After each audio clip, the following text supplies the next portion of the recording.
मध्य प्रदेश के मुख्यमंत्री शिवराज सिंह चौहान ने स्मार्ट पार्क में नीम का पौधा लगाया। इस मौके पर सीएम शिवराज सिंह चौहान ने कहा कि पौधा लगाने का संकल्प जारी है। सीएम ने साथ ही कहा कि बांधवगढ़ के जंगलों में लगी आग को लेकर आज बैठक बुलाई है, जिसमें वन विभाग के अधिकारी रहेंगे। सीएम शिवराज ने इसके साथ ही बढ़ते कोरोना संक्रमण को लेकर कहा कि मध्य प्रदेश में संक्रमण बढ़ रहा है। आज भी केस 2300 के आसपास है। सारे commissioner, collector, IG, CMHO, CEO, जिला पंचायत सबकी वर्चुअल मीटिंग बुलाई है, जिसमें विशेषकर 3 मुद्दों पर चर्चा करेंगे। सीएम ने इसके साथ ही जानकारी देते हुए कहा कि 1 अप्रैल से 45 साल से अधिक उम्र के भाई बहन टीका लगवाने के पात्र हो जाएंगे। सीएम ने प्रदेश की जनता से अपील करते हुए कहा कि रंग पंचमी त्योहारों पर जुलूस, जल समारोह नहीं होंगे, नहीं तो घातक हो जाएगा।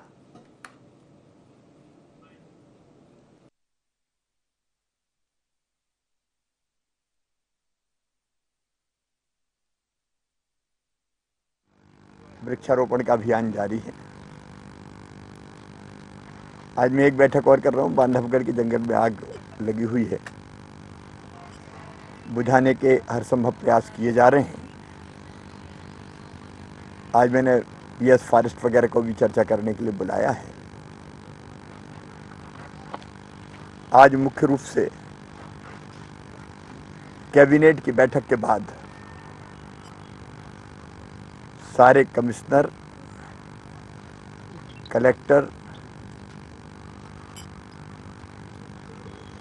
IG, SP, CMHO, dean, CO जिला पंचायत सबकी मैंने वर्चुअल मीटिंग बुलाई है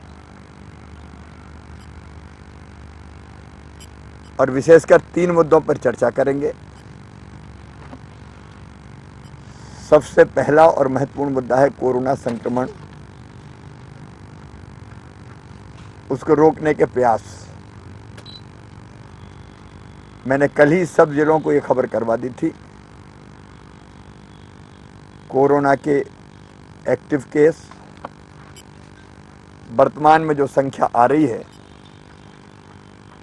उसके आधार पर, संक्रमण की दर के आधार पर ये संख्या बढ़ के 15 अप्रैल तक कितनी हो सकती है, 30 अप्रैल तक कितनी हो सकती है, उसका आकलन। फिर हमारी जो रणनीति थी,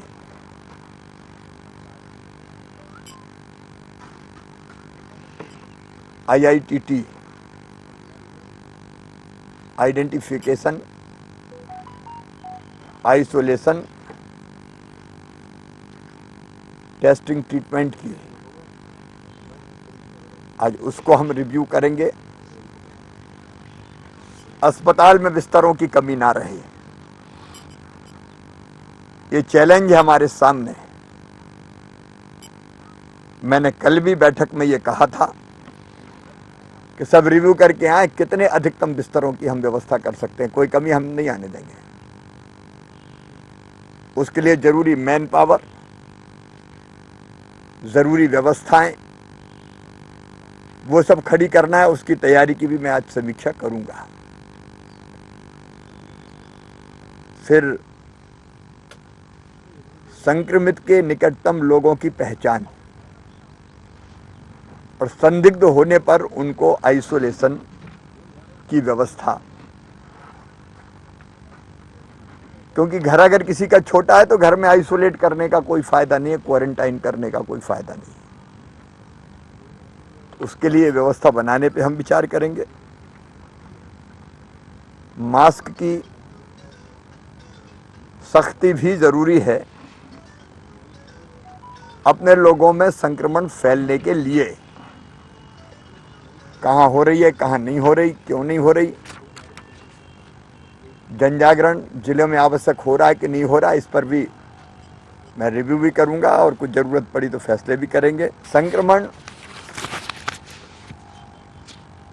बढ़ रहा है, लेकिन 2300 के आसपास पर, आज भी 2332 के आसपास संख्या आई है।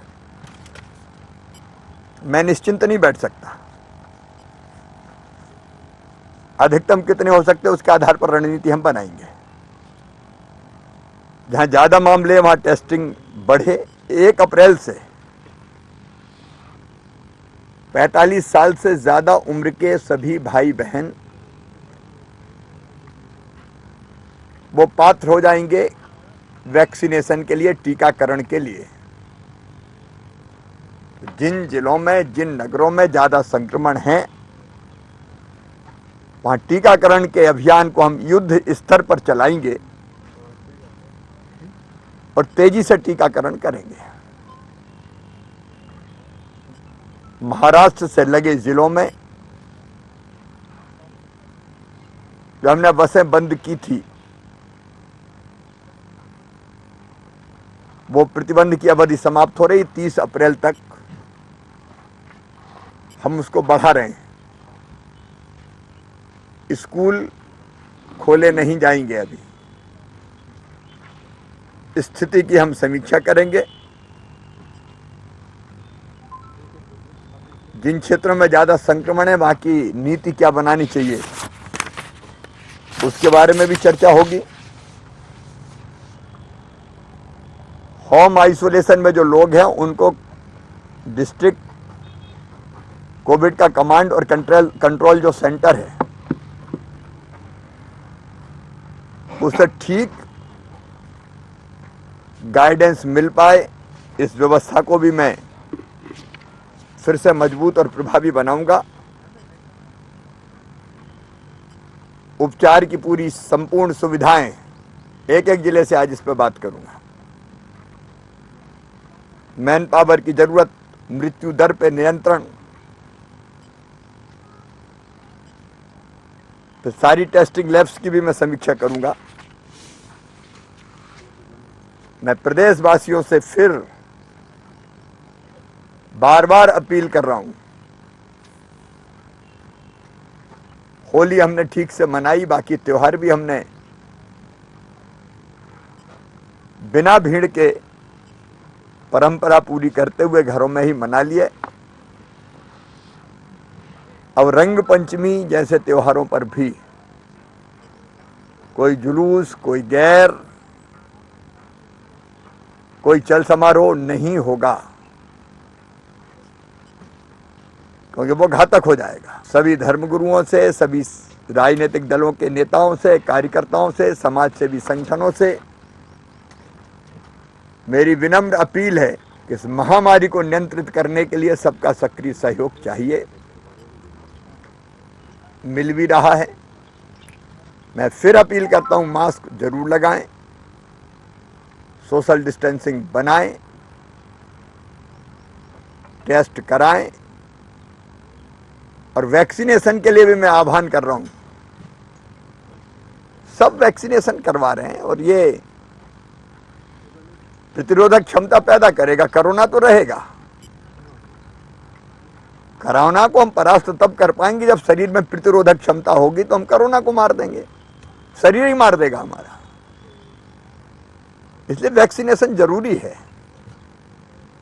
वैक्सीनेशन के अभियान में सभी का सक्रिय सहयोग मिले और स्वयं भी वैक्सीनेशन करवाएं। आज 2 और विषय पे मैं चर्चा करूंगा, निर्देश दूंगा।